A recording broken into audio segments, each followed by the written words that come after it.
Ok, ya comenzó la grabación de la clase. Vamos a comenzar con este autor, chicos y chicas. Ok, Profe, ¿cómo el día de mencionó? hoy, miren, vamos a... ¿Alguien iba a hablar? Sí, yo tengo una duda. ¿Cómo mencionó los autores que es que se trabó un poquito la llamada? Ok, sí, los autores que vamos a ver o que estamos viendo ya, Yeshua, son autores de una eh, relativa fácil comprensión, ¿vale? Ah, ok, ya. Son fáciles de comprender, ¿sí? Eh, pero vamos a ir viendo las diferencias de cada uno de ellos, ¿sí? Como por ejemplo, yo les mencionaba al inicio que para muchos historiadores o teóricos de la psicología, Gordon Allport había sido como el precursor del movimiento de la psicología humanista, por su concepción del ser humano, etc., etc., que fue lo que vimos la semana pasada. Pero oficialmente, el autor, ¿sí?, que funda lo que viene siendo la psicología humanista como tal, que más que un enfoque, tiene que ser o es un movimiento social, ¿sale? Entonces, bueno, voy a sacar un poquito la presentación porque, más bien, Natalia, puede preguntar en lo que viene siendo por audio, por la llamada, lo que acaba de preguntar por el chat porque me apareció en la pantalla, pero ya se quitó. Sí, Nael iba a preguntar que si puedo hacer el mapa de esta semana así como ese. Como el de Carl Gustav Jung. Ajá. Sí cumple con los requisitos, nada más revise que su información esté como lo más parecida a esta información que les mandé del mapa conceptual, de lo que tiene que llevar un mapa conceptual. Si coinciden todos los aspectos, claro, puede hacerlo así, pero acuérdese, va a ser un trabajo con portada, introducción, desarrollo y el mapa conceptual que va incluido dentro del trabajo, ¿sí? Sí. Entonces, es la portada, la introducción, el desarrollo, todo eso va por escrito, luego el mapa conceptual, luego regresamos al escrito con la conclusión y las fuentes bibliográficas, ¿sale? Lo que hice Sí. fue pasarles este documento para que se den una claridad mayor de cómo se elabora un mapa conceptual, ¿sí? Con palabras claves, con muy poco texto desarrollado, porque ustedes ya lo van a tener en su escrito, así como cuando les daba las clases presenciales, que yo ponía una que otra palabra clave, definía muy pocas cosas, ¿sí?, pocos renglones de información, y les iba explicando con esas palabras claves que yo veía en el pizarrón. Entonces, la intención de que ustedes hagan este mapa conceptual, chicos y chicas, es que puedan ustedes memorizar o grabar como la información o palabras claves de la teoría de este autor, de Abraham Maslow, para que con estas palabras claves ustedes sepan desarrollar o hablar del tema con el simple hecho de ver su mapa conceptual. ¿Vale? Sí, profe, gracias. Ok, bueno, si siguen surgiendo dudas, chicos y chicas, con toda confianza, me preguntan, ¿sale? Entonces vamos a continuar con este autor. Sí, antes de seguir avanzando a las diapositivas, como les venía mencionando, en relación a lo que este autor va a ser como el autor oficial de este movimiento, ¿sí? Este movimiento se va a gestar en pleno siglo XX, ¿sí? Este movimiento se va a gestar inmerso en las guerras mundiales, ¿sí?, como se los mencioné la semana pasada con el otro autor, ¿sí?, pero principalmente después de la Segunda Guerra Mundial, ¿sí? La filosofía humanista o esta concepción del ser humano como centro de nuestro interés, pues se da con la resaca, ¿sí?, de la Primera Guerra Mundial. Pero para la Segunda Guerra Mundial, ¿sí?, se funda ya como tal lo que viene siendo la tercera fuerza dentro de la psicología, ¿sí?, que va a ser la psicología humanista. Por eso es que se menciona que Abraham Harold Maslow es el precursor de la psicología humanista, ¿sí?, que nació en Brooklyn, Nueva York, ¿sí?, el 1 de abril de 1908 y murió el 8 de junio de 1970 en Palo Alto, California, ¿sale? Ahorita vienen 4 diapositivas con un resumen detallado sobre como los momentos más representativos dentro de lo que se puede, ¿verdad? Porque si no, podría poner muchísimas diapositivas sobre su vida. Lo que preferí en esta ocasión, chicos y chicas, fue ponerles 4 diapositivas como de los aspectos más puntuales de este autor, y yo ahorita les voy a leer y vayan haciendo anotaciones, biografías sobre este autor. Sí, aquí tengo mis libros y les voy a leer unos cuantos datos o antecedentes biográficos. Esos no aparecen como tal, solamente recuerden ustedes hacer anotaciones, y también recuerden ir tomándole captura de pantalla a la información para que pues ustedes puedan releerla y revisarla, y si surgen dudas pues cuestionarlas, ¿sale? Entonces vamos a comenzar. Les voy a hacer una pequeña lectura, ¿sí? De unas 2-3 páginas sobre este autor y lo que fue su vida. Fíjense, este autor, al igual que todos los autores que hemos revisado, pues hay una amplia relación, ¿sí? Entre lo que desarrollaron en sus teorías con lo que fue su vida. Y la vida de este autor, la verdad es que sí fue un poco complicada y compleja, ¿no? En relación a los límites y las necesidades que tuvo cuando fue niño. Y entonces él posteriormente va a desarrollar una teoría sobre las necesidades básicas humanas y universales, ¿sí? Y sobre las metanecesidades, ¿no? Que tienen que ver más con el desarrollo humano, ¿sale? Con el metadesarrollo, que es como fuera de lo biológico, ¿sí? O posterior a lo biológico, posterior a las necesidades biológicas. Entonces, les voy a leer estas reflexiones que vienen en los libros que yo utilicé, y ustedes vayan haciendo también anotaciones. Les pido que presten mucha atención. Comenzamos.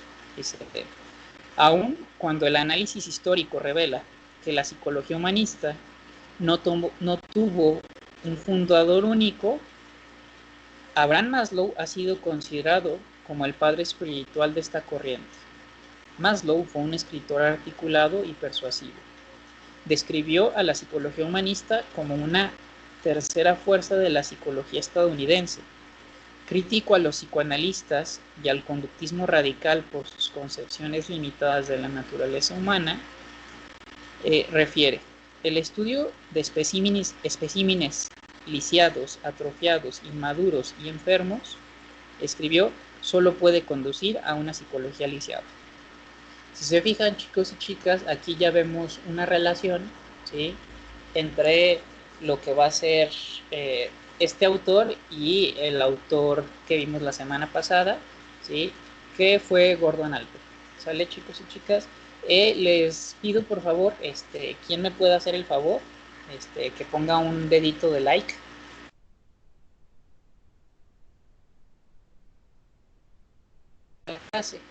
¿Sale? A la hora que cortemos el video, ¿sí?, demos 5 minutos de descanso, 10 minutitos, y luego retomemos a continuar, porque si no se puede volver muy pesado, ¿sale? El día de hoy que tenemos lo que viene siendo 3 clases seguidas. Continuamos.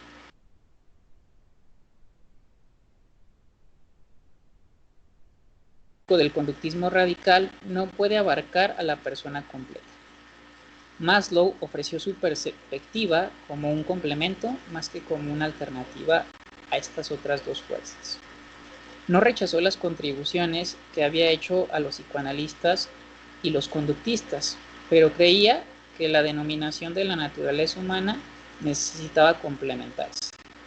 En particular, Maslow buscaba enfatizar el aspecto positivo de la naturaleza humana en lugar del negativo, al igual que el autor que vimos la semana pasada, ¿verdad? El aspecto más brillante de la humanidad es destacado en su concepto de la persona autorrealizada, que es uno de los aspectos más representativos de este autor. ¿Sale? Les estoy leyendo de estos 2 libros principalmente que utilizo. Sí, entonces se considera entonces que Abraham Maslow fue el fundador y líder espiritual del movimiento humanista dentro de la psicología. Como ya les mencioné, fue un feroz crítico del conductismo y el psicoanálisis. Decía que cuando los psicólogos solo estudiaban a pacientes que sufren trastornos psicológicos, como ejemplo de la humanidad, están prescindiendo de las cualidades positivas como la alegría, la felicidad y la paz espiritual. Una cita mencionada con frecuencia resume su posición, que es lo que les acaba de leer del estudio de los especímenes. Maslow sostenía que si no estudiamos los mejores ejemplos de la humanidad, a las personas más creativas, sanas y maduras de la sociedad, estaremos subestimando la naturaleza humana. Así que decidió, en su estudio de la personalidad, ocuparse de los mejores representantes de la especie humana. Si alguien quiere saber a qué velocidad corren los seres humanos, no debe estudiar al corredor promedio, sino al más veloz que se encuentre, pues solo ahí estará en posición de determinar la envergadura del potencial del hombre. La teoría de la personalidad de Maslow no está basada en la historia de casos de pacientes, sino en la investigación de adultos creativos, independientes, autosuficientes y realizados. Dado lo anterior, llegó a la conclusión de que todos nacemos con las mismas necesidades instintivas que nos permiten crecer, desarrollarnos y alcanzar nuestro potencial. ¿Vale? Entonces, ya se van ahorita, chicos y chicas, empapando un poco con lo que va a ser la postura de este autor sobre el ser humano, ¿no? Y al igual que Gordon Allport, pues su estudio se enfocó en el estudio de personas relativamente saludables o sanas. Sí, eso depende de pues el cristal con el que lo miremos, ¿no? Diría Gordon Allport, de aquello que esté cargado de interés para nosotros. ¿Sí? Entonces, bueno, la vida de este autor, les platico un poco sobre su historia, que les refería que era compleja. Maslow fue el mayor de 7 hermanos. ¿Sí? Sus padres eran inmigrantes con pocos estudios y escasas posibilidades de superar la pobreza. Movido por su ambición de llegar a Estados Unidos, su padre abandonó Rusia a los 14 años y atravesó Europa Occidental a pie y en vehículos que le ayudaron a transportarse en algunos trechos. Él le inculcó al hijo este intenso impulso por alcanzar el éxito. La niñez de Maslow fue difícil, como lo confesará en una de sus entrevistas. Cita textual de lo que dijo Maslow: con la infancia que tuve es raro que no sea psicótico, refiere este personaje. En sus obras inéditas, descubiertas después de su muerte, se encontró que había escrito: mi familia era miserable y mi madre era una criatura horrible. Citado por Hoffman: creció aislado y triste, sin amigos íntimos ni padres amorosos.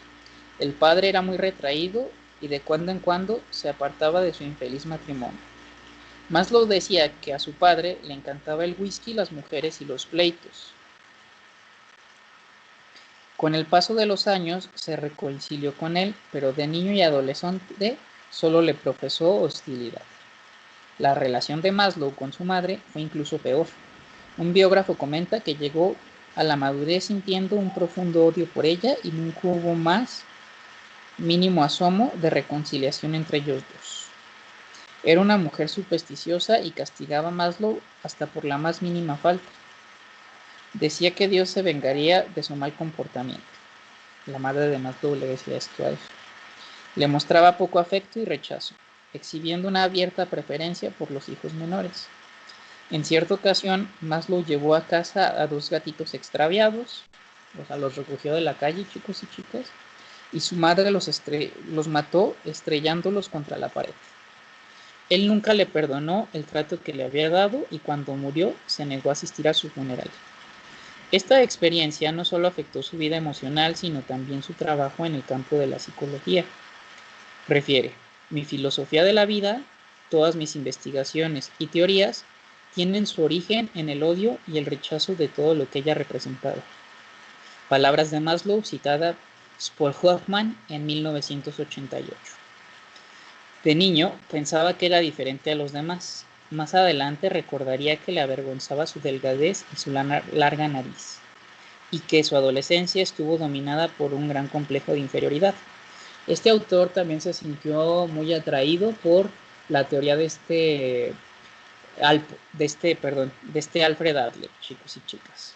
¿Sí? Ahorita cuando avancemos en la información que les vaya explicando, les voy a explicar por qué se sintió atraído por esta teoría también. ¿Dónde me quedé? Dice, en otro texto escribió: intenté compensar lo que consideraba una terrible carencia, entre paréntesis física, encauzando mi desarrollo a los logros atléticos. Así que es esta parte de la compensación de la cual hablaba Alfred Adler, ¿recuerdan? Así el hombre que más adelante se interesaría por la obra de Alfred Adler fue en muchos sentidos un ejemplo viviente del concepto adleriano de la compensación de los sentimientos de inferioridad. Cuando los primeros intentos de compensación no obtuvieron su reconocimiento y aceptación como atleta, Maslow se refugió en los libros. La biblioteca fue su terreno de juego en la niñez y la adolescencia. La lectura y los estudios le abrieron la puerta para salir de la pobreza y superar la soledad. Los recuerdos de su niñez son importantes porque indican el estilo de vida que elegiría más adelante, la vida de un erudito. Recuerda que acudió a la biblioteca del barrio muy temprano por la mañana y que sentado en los escalones esperaba que abrieran las puertas. Llegaba a la escuela una hora antes de que empezara las clases y su maestra le permitía entrar al salón vacío donde leía libros que ella le prestaba. Sus calificaciones escolares no siempre fueron las mejores, ¿sí? Y cuando entró a la universidad, ¿sí?, en la escuela de City College de Nueva York, reprobó una materia el primer trimestre y hasta el final de ese primer año estuvo a prueba, ¿sí? Y fue mejorando, pero en realidad no era lo que él quería estudiar, ¿sí? Este autor estudiaba Derecho por el deseo del padre y entonces, bueno, termina dejándolo de lado. El deseo de Maslow por aprender era tan intenso como el amor que sentía por su prima Berta. Abandonó el hogar muy pronto, primero para asistir a otra universidad de Cornell, después a la Universidad de Wisconsin, donde ella lo alcanzó. Cuando se casaron, Maslow tenía 20 años y Berta 19. El matrimonio le dio un sentido de orientación y de pertenencia. Más adelante diría que la vida no había tenido mucho sentido hasta que se casó e inició sus estudios en Wisconsin. Antes, cuando asistió a la Universidad de Cornell, tomó un curso de psicología y se quejó de que le parecía terrible y aburrido. No tenía que ver nada con la gente, de modo que lo dejó, ¿sí? Sin embargo, en la Universidad de Wisconsin conoció a personalidades como John B. Watson, el psicólogo de la corriente conductista y líder de la revolución,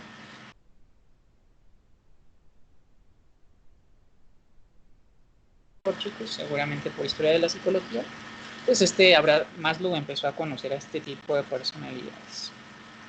A principios de la década de 1930, Maslow, como muchos otros, se sintió fascinado por el conductismo y estaba convencido de que podría resolverlo todos los problemas del mundo.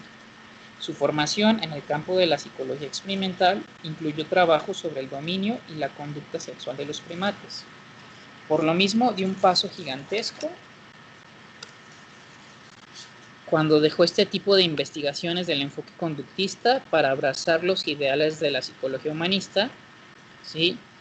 Es decir, pasó de los monos a la autorrealización, es lo que se cita aquí en este texto, porque la autorrealización es uno de los conceptos principales de la teoría de Maslow que vamos a ver más adelante, chicos y chicas. ¿Sí? Este radical cambio de pensamiento se debió a varias influencias. Leyó las obras de Freud, de la psicología gestaltista, de los filósofos Alfred North y Henry Bergson. Le afectó muchísimo el inicio de la Segunda Guerra Mundial y el nacimiento de su primogénito. Sobre este último dijo, ¿sí?, sobre el nacimiento de su bebé: me dejó atónito el misterio y la sensación de no tener el control. Me siento pequeño y débil ante todo ello. Estoy seguro de que alguien que haya tenido un bebé no puede ser conductista. Citando a Hall en 1968. ¿Sí? Entonces, este autor dice que cuando tiene una hija, ¿sí?, Y esta experiencia de tener una hija, dice, el conductismo con toda su teoría se queda corto, ¿sí? Con lo complejo que es criar y cuidar a un niño, ¿vale? Y porque también conoció otras personalidades psicoanalistas que van a ser refugiados de guerra, exiliados de sus países, que terminan llegando a Estados Unidos. Maslow obtuvo su grado de doctorado en la Universidad de Wisconsin en 1934 y regresó a Nueva York, donde obtuvo una beca postdoctoral para estudiar con Torvik en la Universidad de Columbia. Yo no sé si ustedes, chicos, en alguna otra materia han visto este autor Torvik. Sí, se le considera por ahí un conductista que trabajó con gatos, ¿sí? En el condicionamiento, y también se le considera que brindó aportes a lo que viene siendo la psicología social, ¿sale? Entonces estuvo trabajando con este personaje y más adelante trabajó de profesor en la Universidad de Brooklyn hasta 1951, donde se sometió a varias pruebas de aptitudes académicas y pues arrojó un coeficiente intelectual de 195 puntos. Puntuación que según Torvik está en el rango de los genios. ¿Sí? Entonces, este personaje se sorprendió pues por lo que habían arrojado estos estudios.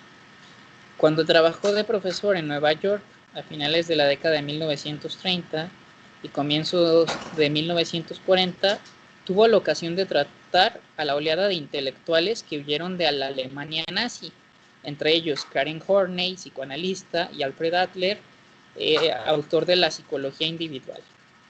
¿Sí? Berta Maslow, su esposa, recordaba: no cesaba de hablar de Adler y le interesaba muchísimo sus teorías. También conoció a Max Weber, el psicólogo gestaltista, y a la antropóloga estadounidense Ruth Benedict. Sus ideas sobre la autorrealización nacieron de su admiración por estos dos últimos. En 1941, poco después del inesperado ataque de Japón a la base naval de Pearl Harbor, que precipitaría la participación de Estados Unidos en la Segunda Guerra Mundial, presenció un desfile. Fue una experiencia que cambió su vida. Resolvió que se dedicaría a elaborar una psicología centrada en los ideales más altos de la humanidad. En lo sucesivo, trabajaría para mejorar la personalidad y para demostrar que somos capaces de observar conductas más nobles que el prejuicio, el odio y la agresión. ¿Sí? Posterior a la Segunda Guerra Mundial, chicos y chicos, y durante la Segunda Guerra Mundial y también con la resaca de la Primera Guerra Mundial, la sensación en la humanidad era una sensación de mucho fatalismo, ¿no? Porque se habían visto cosas inhumanas, la capacidad del ser humano de ser tan destructivo, ¿sí? De hacerle tanto mal al otro, ¿no? Entonces, en ese sentido, hay, por así decirlo, chicos y chicas, una crisis sobre el ser humano, ¿sí? Entonces, él dice, es que no es que el humano sea malo, es que las condiciones ambientales, ¿sí? Perturban la naturaleza humana, ¿sí? Enfocada hacia el desarrollo, el bienestar y la autorrealización. Entonces, de 1951 a 1969, Maslow impartió clases en Massachusetts. Un subsidio a la investigación le permitió trasladarse a California, donde se consagró a la filosofía política, la economía y la ética basadas en una psicología humanista. ¿Sí? Entonces, más allá de que la tercera fuerza, ¿sí?, de la psicología, llamada la psicología humanista, va a ser un movimiento social, chicos y chicas. ¿Sí? Un movimiento social donde en todos los ámbitos, como les acabo de leer, de la vida política, la económica y la ética, se va a considerar al ser humano, ¿sí? Se van a retomar los ideales filosóficos del ser humano, ¿sí?, para mover a toda la sociedad, ¿sí? Para mover a la sociedad de este fatalismo, ¿sí?, que viene acompañado de los desastres de la guerra. Seguimos avanzando, ¿sí? Se volvió un personaje muy popular entre los psicólogos y el público general. Recibió muchos premios y honores. En 1967 fue nombrado presidente de la APA, Asociación de Psicología Americana. En la cúspide de su fama, empezó a sufrir varios padecimientos, problemas estomacales, insomnio, depresión y cardiopatía. Ante sus crecientes limitaciones físicas, se esforzó por trabajar cada vez más para alcanzar la meta de humanizar la psicología. ¿Sí? En 1968 declaró en una entrevista: cada vez estoy más aislado, he dejado de ir al teatro y he renunciado a la poesía. A hacer nuevos amigos, mi trabajo me gusta y me absorbe tanto que los demás me empieza a parecer más y más insignificante. En 1970, Maslow murió de un infarto que sufrió mientras corría alrededor de su alberca haciendo el ejercicio que le había recomendado su cardiólogo. ¿Sí? Y chicos y chicas, este es a grandes rasgos la historia de este autor. ¿Sí? También se refiere que este autor decía que su madre era esquizofrénica. ¿Sí? Entonces, pues no dudaría, ¿no? Tomaron apuntes sobre lo que hasta aquí se dijo. Vamos a seguir avanzando. Les repito, en estas siguientes 4 diapositivas vendrá como información que yo les acabo de leer ahorita, ¿sí? Pero para que les tomen impresión de pantalla, sigo avanzando.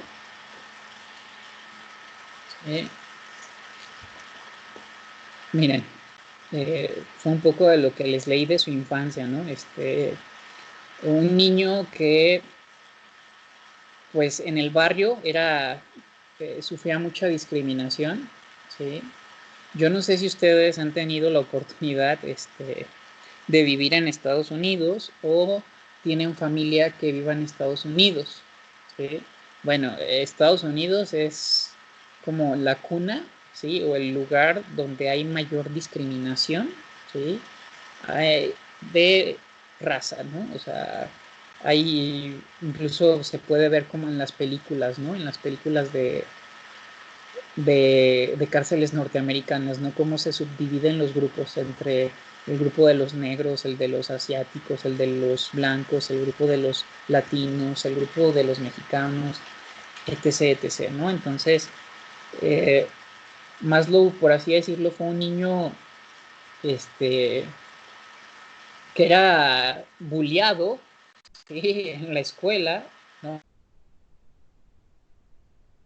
Con él, ¿no? Muy poco amorosa, como tal, pues les cité como esta escena tan trágica donde él lleva a 2 gatitos callejeros y la mamá los mata estrellándolos contra la pared, ¿no? Entonces, imagínense, ¿no?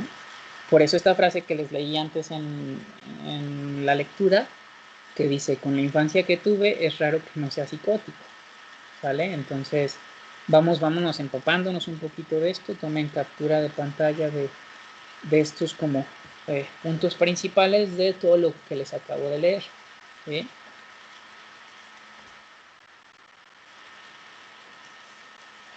Bueno, les cito también lo que viene siendo el antes y el después de su vida, ¿no? Que tiene que ver con la escuela y que tiene que ver con su vida amorosa, ¿no? Con su pareja, ¿sí? Su prima Berta, con la que él se casa, era otra época, ¿verdad, chicos y chicas? Y esto pasa todavía incluso en Aguascalientes, ¿verdad? Y en los ranchos, que de repente el primo se casa con la prima segunda y demás, ¿no? Entonces, son cosas que pasaban mucho más antes y que pues de repente siguen pasando aquí. Entonces, en relación a ello, sí, pues esta mujer, su prima y esposa Berta, fue siempre alguien que lo apoyó muchísimo, ¿sí? Siempre estuvo para el autor, ¿no? Y que le dio un gran apoyo y que pues le hizo sentir como muchas cosas que, por así decirlo, él necesitaba para poder seguir desarrollándose, para poder seguir autorrealizándose, ¿sí? Y de su vida en Wisconsin, pues en la Universidad de Wisconsin, el aspecto más relevante fue el que les acabo de leer ahorita, ¿no? Que fue el haber conocido a personalidades como Watson, ¿sí? Como Tordick, ¿sí? Principalmente conductistas, Y pues cuando este personaje conoce al conductismo, pues se fascina, ¿no? Ve que es como muy práctico en muchos sentidos para poder entender el comportamiento humano, ¿vale? Un poco de su vida adulta, ¿sí? Lo que les había mencionado ahorita sobre Watson, seguimos avanzando en lo que van tomándole captura de pantalla, ¿sí? A la información, ¿sí? Entonces, pues al fascinarse con Watson, creyó que esta teoría podía resolver todos los problemas del mundo, ¿no? ¿Sí? Y pues el conductismo, chicos y chicas, principalmente trabaja con animales, o sea, en la cuestión de la experimentación. O sea, trabaja con nosotros el ser humano, pero con, eh, con los animales pues se hacen pruebas experimentales, ¿no? Como lo hicieron todos los autores, ¿no? Desde Pavlov, que no es como tal un conductista, pero que experimentó con perros, las palomas de Skinner, ¿no? Watson y su trabajo tan controversial con el ratón o el conejo y el trauma que le generó a un niño, ¿sí? No sé si han sabido de este experimento, del experimento de Watson, ¿sí?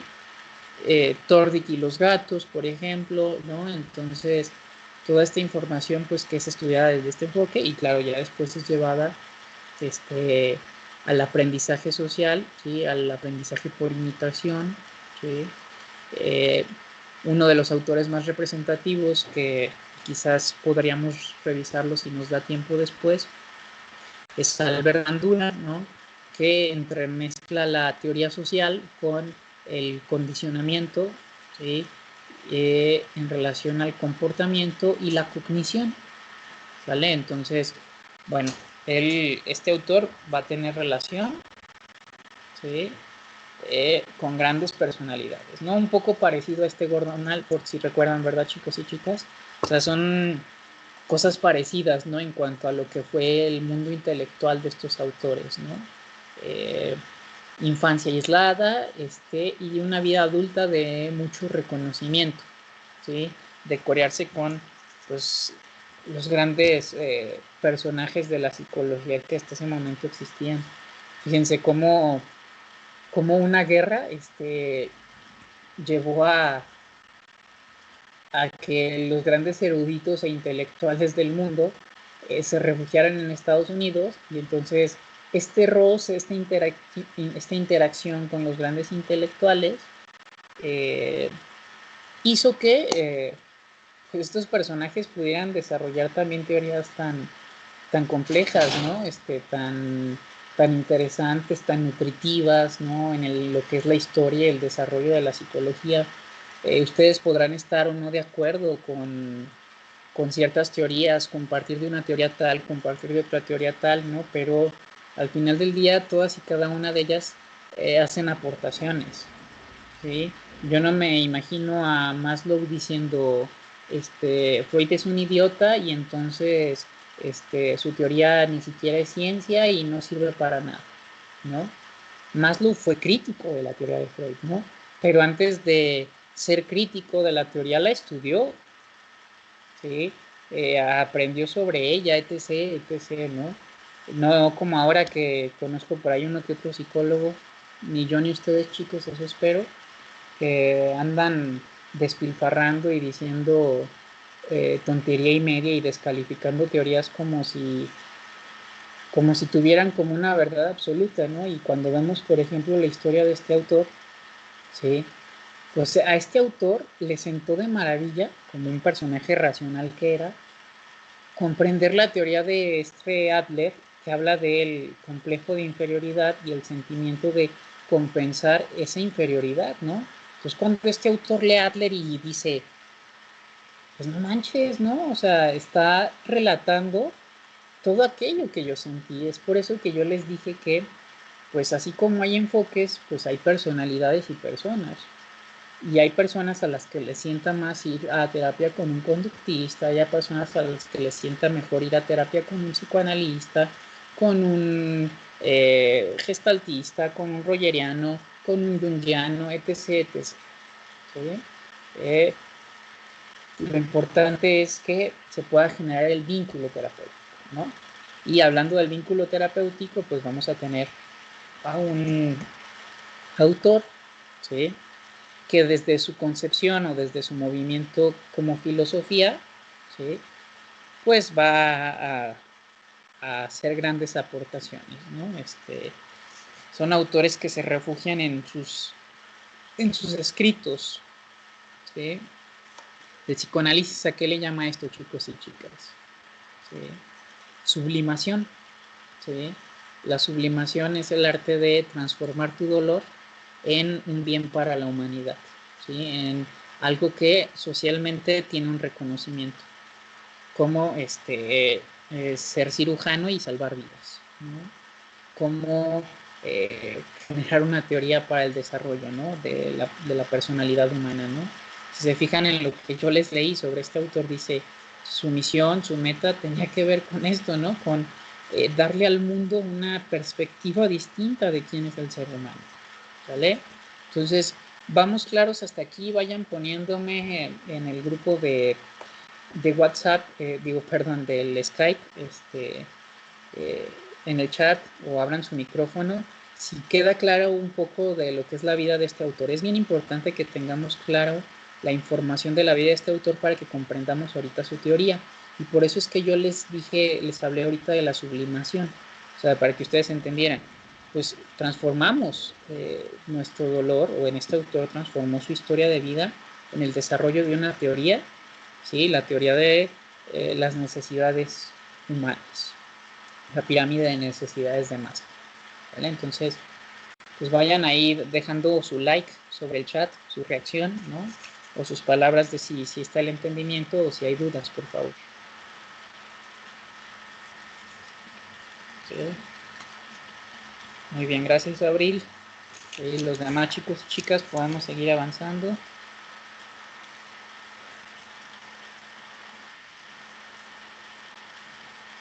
Ok. Bueno, ya saben, si hay dudas mientras yo esté hablando, abran su micrófono y interrúmpanme para que no se pierda el hilo. Por ahí, si hay alguna duda que le resulte también interesante al otro, o que el otro no se había cuestionado, pues a todos nos nutre, chicos y chicas. La psicología humanista. Sí, vamos a comenzar y, bueno, les voy a pedir que me apoyen con las lecturas. Natalia, hágame el favor.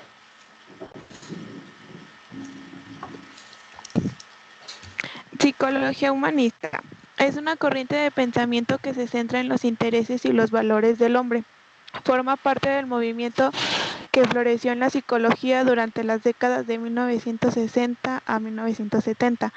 Se rebelaron contra el psicoanálisis y el conductismo, que en ese entonces eran las dos grandes escuelas de psicología en Estados Unidos.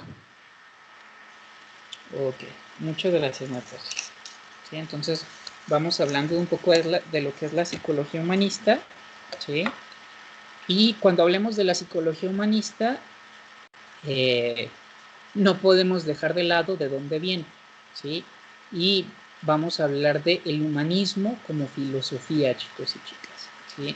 El humanismo como filosofía que dentro de Estados Unidos se va a gestar, ¿sí? Les voy a leer un párrafo sobre dónde se gesta el humanismo, ¿sí?, para que tomen anotaciones, y habla de que el surgimiento de la psicología humanista, sus precursores y sus principales representantes, se va a dar en Estados Unidos principalmente en 1929. ¿Sí? Yo les estoy hablando de lo que viene antes de la corriente psicológica, que es la filosofía humanista. ¿Sí? En 1929, ¿sí?, en ese momento el presidente Roosevelt es influenciado por Dewey, otro autor, para crear su política en el New Deal, ¿sí?, cuyas características son el optimismo por la capacidad del ser humano y la búsqueda de las libertades básicas, ¿sí? Posteriormente, toda esta información filosófica se va a enriquecer por la inmigración de los europeos que escapaban del nazismo, ¿sí?, que es algo que pues les he venido mencionando. Y con lo que les leyó su compañera Natalia, este movimiento pues se da en la época de los 60 y principalmente o oficialmente surge la psicología humanista en 1961 con la publicación del el Journal of Humanistic Psychology, ¿sí? Y en 1962 se funda pues lo que va a venir siendo la APA con este personaje, ¿sale? Entonces, la psicología humanista como tal no niega el condicionamiento o el análisis, ¿sí? Del psicoanálisis.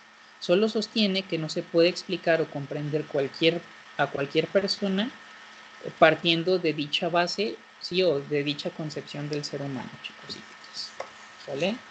Entonces, hasta aquí vamos claros, ¿sí? Sí es bien importante comprender el contexto histórico, ¿sí? De ese momento. A ver, ¿qué pasó en los 50s y en los 60s? ¿Sí?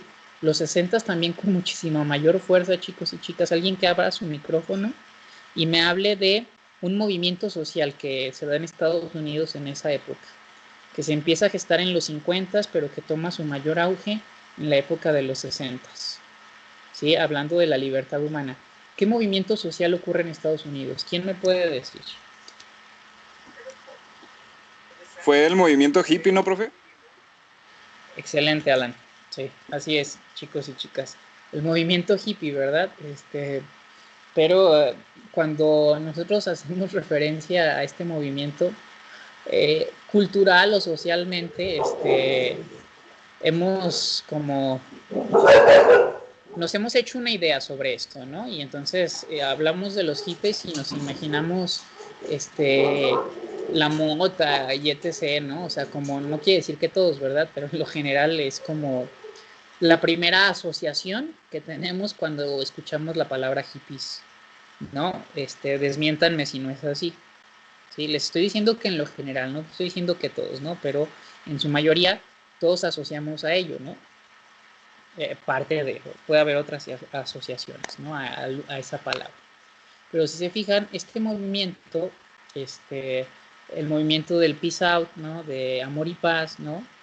Pues va a venir de la mano, ¿no? Con lo que va a ser la psicología humanista, con este esfuerzo humano por querer ver al humano desde otro lugar, ¿no? Entonces, por eso es que se habla también del movimiento hippie como esto muy norteamericano de irse al bosque y prender una fogata, ¿no? Y entonces pasar la noche conviviendo con los demás, expresando tus sentimientos, cantando.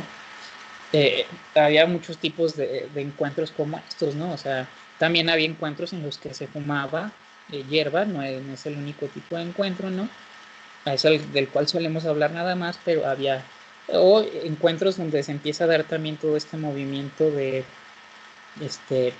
la apertura hacia la sexualidad, ¿no? Que se gesta con todo este movimiento, ¿no? Que va a tomar mucha fuerza para tratar de salir de la decadencia, ¿sí? De esta perspectiva del ser humano jodida, ¿no? Destructiva, dañina, cómo somos capaces de tanto, ¿no? Decían, ¿no? Y así como fuimos capaces de tanta destrucción, también somos capaces de generar tanto desarrollo, tanto humanismo, tanta calidez. Solamente tenemos que hacer cosas para generar espacios donde sea posible el desarrollo y no la destrucción, ¿vale? Entonces vamos avanzando, ¿sí? Vamos a hacer aquí una comparación, ¿sí? Y me ayuda con la lectura Jacqueline, por favor. En relación al psicoanálisis, se le criticó a Freud y a los partidarios de la tradición psicoanalítica al considerar que solo estudiaban el aspecto patológico de la personalidad. Cuestionaban que cómo era posible conocer las cualidades positivas de los seres humanos si solo nos ocupamos de la neurosis y la psicosis. Es necesario explorar el lado amable de la conducta humana. Ok, muchas gracias, Jacqueline. Cuando este autor habla del lado amable de la conducta humana, habla de todas aquellas cosas que el hombre el ser humano, la mujer, hacen de manera creativa para crecer, para desarrollarse. O sea, aquello que hago bien, si se fijan, esta es una postura y una concepción del ser humano muy parecida a la concepción que tenía Gordon Allport, ¿sí? Por eso es que Allport se le considera dentro del grupo de los humanistas, aunque como tal, pues, no fue un humanista, ¿no? Porque, pues, si recuerdan, el humanismo, la psicología humanista va a surgir en 1961, ya como tal, comandada por este personaje, por este Abraham Maslow, ¿sí? Pero entonces, la crítica de este autor hacia el psicoanálisis fue que solamente miraba la patología, ¿sí? Para este autor, ¿sale? Para la manera en cómo él percibió esta teoría, ¿vale? Entonces, seguimos avanzando, chicos y chicas, ¿sí? Y no sé si Oscar ya llegó o ya pudo conectarse. De ser así, Oscar, pudiera leer. Y si al final Oscar no se pudo conectar, Dayani nos apoya con la lectura de la relación de este autor con el psicoanálisis, digo, con el conductismo, perdón. ¿Qué es lo que va a cuestionar el conductismo? Que recordemos que en un inicio este autor era partidario, ¿no? O le agradaba bastante el conductismo. En relación al conductismo, pensaban que los conductistas tenían una perspectiva estrecha y estéril. ¿Le sigo o ahí? No, sígale, por favor. Una psicología basada en la respuesta condicionada a los estímulos describe a los seres humanos como simples robots que reaccionan al mundo exterior de formas predeterminadas. Nuestra conducta es tan compleja que no se puede explicar solo por medios conductistas. Ok, muchas gracias, Dayani. Si se De nada. fijan, chicos y chicas, él al que criticaba más como tal era al conductismo radical, ¿no? Al conductismo que solo decía es que es esto y no hay más, ¿no?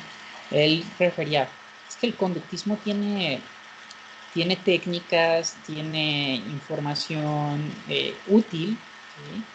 Que puede servir para comprender una parte del ser humano, ¿sí? Pero dice, pero no puede comprender toda la complejidad que es el ser humano, ¿sí? O sea, porque el ser humano va más allá, ¿sí? Que reacciones a estímulos y a respuestas, ¿sí? Va mucho más allá de esa ecuación, de E-R, estímulo-respuesta, ¿sí? Va mucho más allá. Y recuerdan lo que leímos de la biografía de este autor, que habla de cuando tiene a su hija, su primogénita, ¿no? Que dice, cuando tuve una hija, cuando fui padre, pues me di cuenta de que el conductismo se queda corto, ¿sí? Porque mi hija no solamente es estímulo-respuesta. Claro que el conductismo sirve para enseñar ciertas cosas, como la educación, para la introyección hacia la educación, ¿no? Como esto que yo les decía en cuatrimestres anteriores, cómo nos condicionan para salir al recreo a través de la campana, ¿no? Para estar tomando clases, etc., etc. O sea, dice, para eso sirve, pero el pensamiento de un niño, de una niña, ¿sí? Es mucho más complejo que sus estímulos y sus respuestas, ¿sí?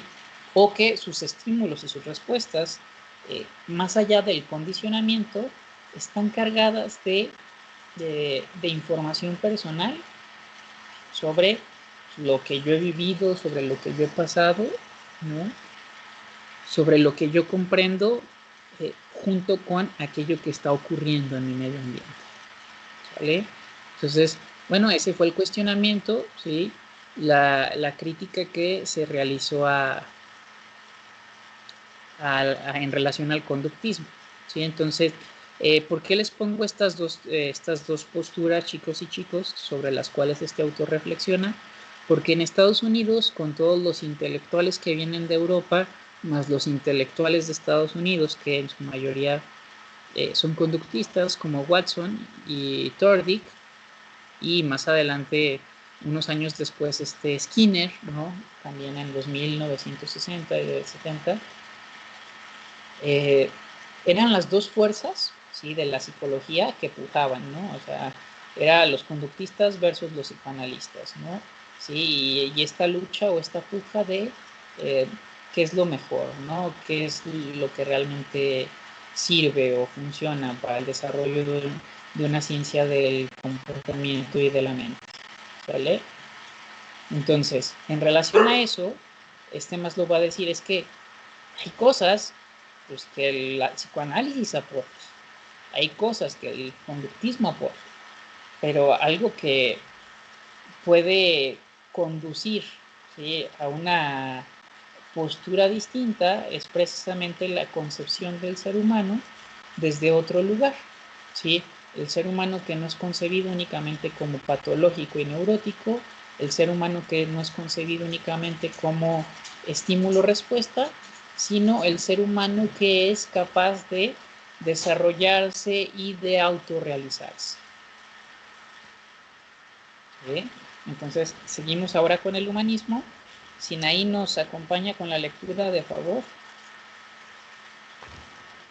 Sí, dice, a Maslow y Rogers se les considera los principales representantes de la psicología humanista.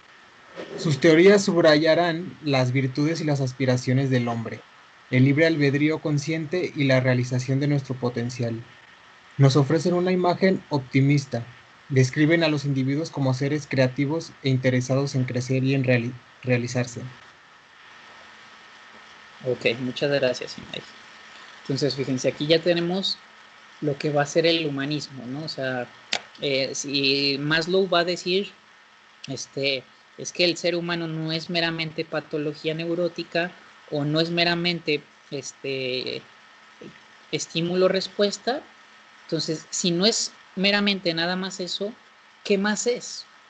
O qué sí es también, ¿no?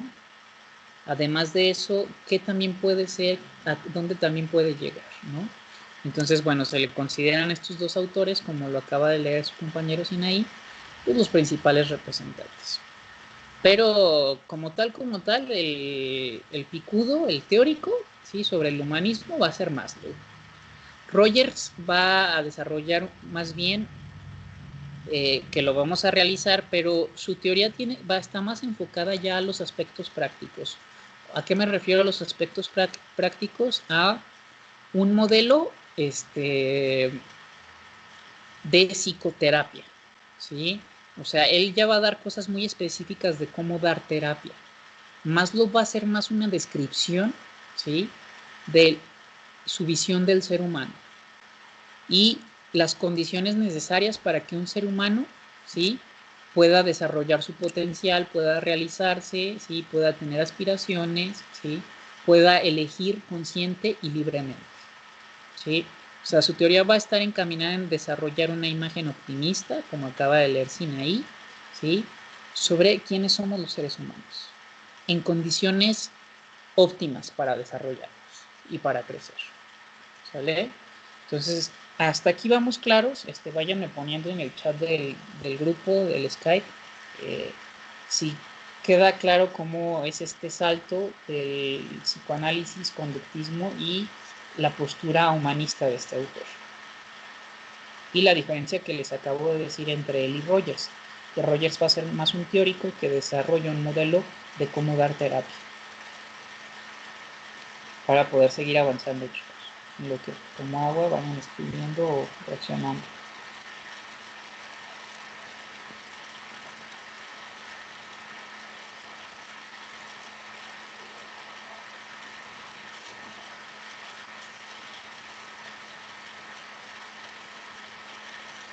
¿Siguen ahí?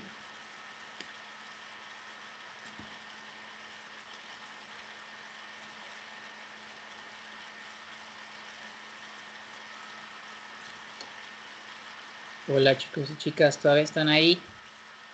Reaccionen, que luego siento que le estoy hablando a la pared.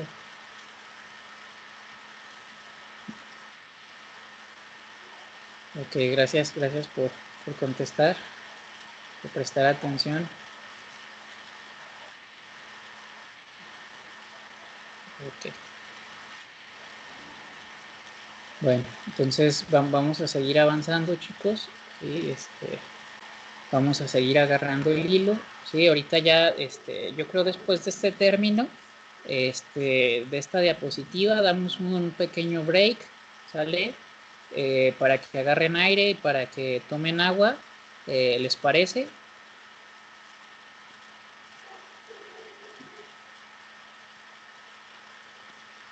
Ya van como 50 minutos, ¿no? Van a ser ya unos 50 minutos. Ok, entonces ahorita después de esta diapositiva, cortamos y damos un breve descanso para que agarren aire. Yo sé que es pesado luego también estar en clases en línea, para todos lo es, pero vamos a ver viendo, ¿sale? Entonces, vamos a leer. Sandra, por favor, nos apoya con lectura.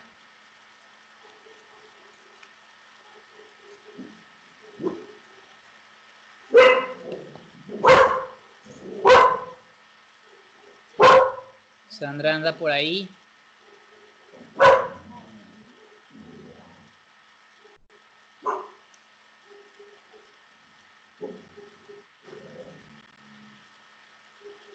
Ah, ok, no se preocupe, Sandra. Brenda, apóyanos, porfa.